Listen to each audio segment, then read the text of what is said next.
এবারে ভোটটা প্রত্যেকবারে ভোট হয়, এটা আপনারা জানেন। শেষের দিকে 24 সময় ভোটটা ফেলা হয় কৌশল করে। এই আগামীতে এই 24 ভোট আসছে, ফার্স্ট মুহূর্তেই কিন্তু মনে রাখবেন ছাপ্পা হবার চান্স প্রায় 16 আনার ভিতরে আছে। ফার্স্ট মুহূর্তেই কিন্তু ছাপ্পা হবে, এই ষড়যন্ত্র কিন্তু ভিতরে হয়ে গেছে, আমি জানি। কি বুঝলেন, খবর পেয়েছি যেটা। অতএব আমি এই কথাই বলতে চাইছি, প্রক্সি ভোট যাতে না হয় বোরকা গায়ে দিয়ে, সেদিকে খেয়াল রাখবেন। বিভিন্ন কৌশলে রাতের অন্ধকারে আপনার ভ্যানে করে, সাইকেলে করে, মোটরসাইকেল করে, কি বুঝলেন, এবং গাড়ি করে, বুঝতে পেরেছেন, যন্ত্রপাতি বিভিন্ন এলাকায় ঢুকে যাবে বলে মনে হচ্ছে আমার। এবং আফসোস দুঃখের বিষয়, কে পুলিশ, কে গুন্ডা, কে তৃণমূল চিনতে পারা যাচ্ছে না ভোটের দিনে। এটাও একটা খুব কঠিন সমস্যা।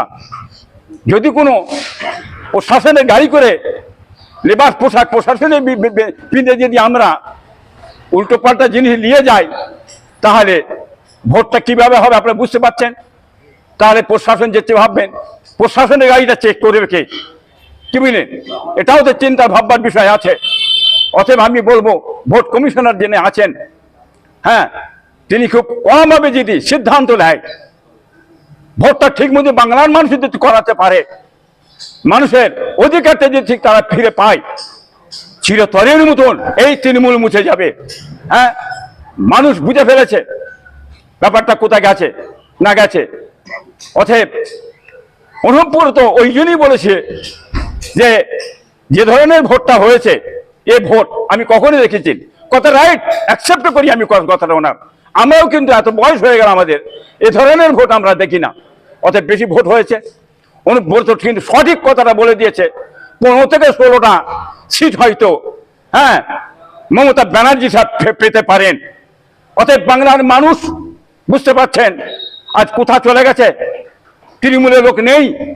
মানুষ জ্বালা যন্ত্রণায় কষ্টই এদের অত্যাচার জুলুমে মানুষ তৃণমূলের কাছে বাঁচার জন্যে সরে গেছে। রাস্তাঘাটে, চায়ের দোকানে, বাজারে, আনাজবাজি বাজারে, সব জায়গায় চারিদিকে, হ্যাঁ, পাহাড়ে পর্বতে, ডান দিকে বাঁ দিকে মানুষ খালি বলছে লাল লাল লাল, বাম বাম করে চেঁচাচ্ছে, আইএসএফ আইএসএফ করে চেঁচাচ্ছে। বাংলার মানুষ আপনারা দেখুন, হ্যাঁ, শিক্ষিত সমাজ, জ্ঞানী, বুদ্ধিজীবী, তেনারা আজ বলছেন একটি ছেলে দাঁড়িয়েছে, সেটা হচ্ছে ফুরফুরা শরীফের পরিবারের ছেলে, হ্যাঁ, কোরেশ খানদানের বাচ্চা, হ্যাঁ, নওশাদ। এই যে নওশাদ ছেলেটা দাঁড়িয়েছেন, তার প্রশংসা মানুষ করে যাচ্ছে, হ্যাঁ, শিক্ষিত সমাজ করে যাচ্ছে, এটা বাংলার মানুষ বুঝতেছেন। কিন্তু এই যে সংসার সমাজ মানে মানুষ বলছে, প্রশংসা করছে, এইটা কিছু মানুষের সহ্য হচ্ছে না।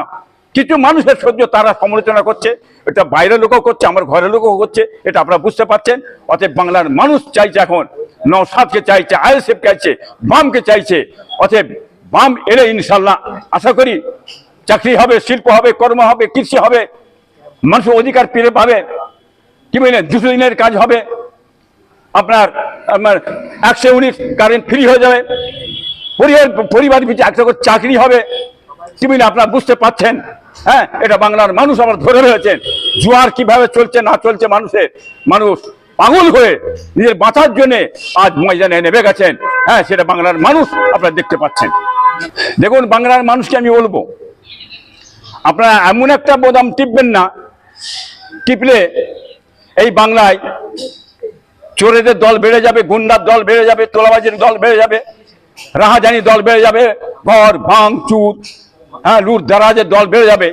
এই বোতাম কখনো টিপবেন না।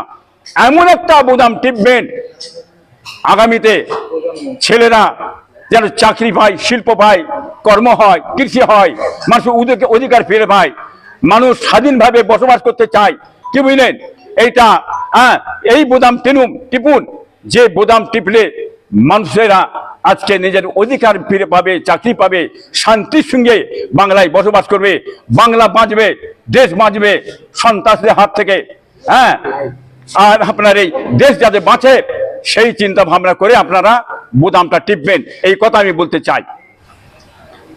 পীর পরিবারের ছেলে, আমার বংশের সিদ্দিক খানদানের ছেলে, পীর পরিবারের ছেলের মুখ দিয়ে এত বড় যে মিথ্যে কথা ইলজামটা বেরোবে, এটা আমরা বয়োজ্যেষ্ঠ পীর সাহেব হিসাবে আশা করতে পারি না।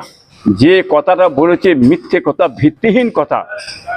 পার্টি করতে গেলে এত যে নিচ লাইনে, এত ছোট নিচে নেমে যেতে হবে পার্টির জন্যে, এটা ভাবা যায় না। অতএব একটা কথা মনে রাখবেন, মাথার কোনো হয়তো অসুবিধা হয়েছে, ভালো ডাক্তার দেখানো দরকার, এটাই আমি মনে করি। বাংলার মানুষ আপনারা চিন্তা করবেন, আজকে আমার ভাইপো কোথায় চলে গেছে, ভিত্তিহীন কথা যে মানুষটা মুখ দিয়ে বলছে, নিজের পীর পরিবারের দুর্নাম বদনাম করছে, কি বুঝলেন, একে সুস্থ বেরেন দিয়ে আছে বলে আমার মনে হচ্ছে না। ইমিডিয়েট ভালো একটা ডাক্তার দেখানো দরকার আছে। এত বড় মিথ্যে ইলজাম দিয়ে কিন্তু আইএসএফকে সরানো যাবে না, কি বুঝলেন। মানুষ চেনে আইএসএফকে, চেনে আব্বাসকে, চেনে নওশাদকে, পীর সাহেবদের পরিবার থেকে মানুষ জেনে, ঝড়ের মতন মানুষ আইএসএফে চলে যাচ্ছে, আসছে, বামেতে চলে যাচ্ছে, চলে আসছে। অতএব এই রাম উল্টো পাল্টা কথাবার্তা বলে আজকে আমার ভাইপো কোথায় নেমে গেছে সেটা বাংলার মানুষ আপনারা দেখতে পাচ্ছেন। আমরা পীর পরিবার, দাদা হুজুর তার খানদান ছেলে, যে একটা পীর পরিবার ছেলেকে দাঁড় করিয়ে বাবুল সুপ্রিয়ে বলছে যে ইনিও ভালো গান জানেন, কি বুঝলেন। তার আজকে কত নিচই নেমে গেছে এটা আপনারা বুঝতে পেরেছেন, কি বুঝলেন। আর একটা আমার ভাইপো আছে, সেটাও দেখতে পাচ্ছেন, তার মাথায় টুপি এবং কথাবার্তা কি আছে না আছে। মুসলমানদের লেবাস পোশাক থাকবে, তা বলে পার্টি করতে নেবে। মুসলমানদের যে লেবাস পোশাক ছেড়ে দিয়ে, টুপি ছেড়ে দিয়ে, কি বুঝলেন, আমি রাজনীতি করব, এটা তো কোনো মানে নেই। ধর্মে কি এটা মানা আছে নাকি যে যার ধর্মের পোশাক পেতে পার্টি করবে? কোনো অসুবিধা নেই। যা মমতা ব্যানার্জি মাথায় রুমাল টুমাল দিয়ে চলে গেল, ইফতার মজলিসে বসেছে, মানে ঈদগার ময়দানে যে হাজির হয়ে যাচ্ছে, একটা অভিনয়। ঠিক সেই টাইপের যে একটা অভিনয় হয়ে যাচ্ছে, এটা বাংলার মানুষ ধরে ফেলেছে। পজিশনটা খুব ভালো ছিল আমার ভাইপোর, কি বুঝলেন। কিন্তু এখন যে পজিশন চলে যাচ্ছে, বাংলার মানুষ কিন্তু আস্তে আস্তে দেখে পীর পরিবারের ছেলেদের কাছ থেকে, এই ধরনের ছেলেদের কাছ থেকে মানুষ আস্তে আস্তে করে যাবে, কি বুঝলেন। আগামীতে নিশ্চয়ই বাংলার মানুষ চিন্তা ভাবনা করে কাজ করবে, কি বুঝলেন। কাকে ভোট দিলে সমাজ বাঁচবে, দেশ বাঁচবে, জনগণ উপকার হবে, মানুষ সেটা আপনি ধরে নেবেন, বুঝলেন না। অতএব এই যে তৃণমূল পার্টিটা মিথ্যে পার্টি, কি বুঝলেন, এই তৃণমূল যদি পার্টি আসে, আগামীতে আমাদের ছেলেরা কি হবে? তৃণমূল চোর হবে, মৃত্যুক হবে, গুন্ডা হবে, তুলাবাজি, এ কাজে আমাদের ছেলেরা নামবে।